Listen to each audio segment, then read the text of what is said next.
அனைவருக்கும் வணக்கம். முரளிக்கண்ணன் என்கிற முரளி பெருமாள். இன்னைக்கு காலையில் தொலைக்காட்சியில் ஒரு செய்தி பார்த்தேன்.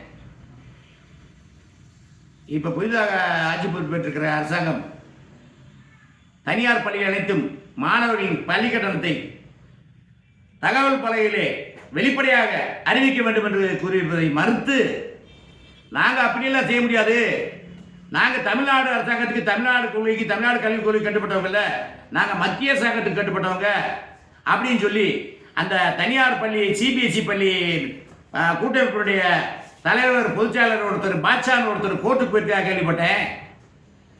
அப்போ நீங்கள் தமிழ்நாட்டு மாணவர்கள் சேர்க்குறீங்க, இங்கிலீஷு, ஹிந்தி, பிரெஞ்சு நடத்திருப்பாங்க, தமிழும் நடத்துறீங்கல்ல.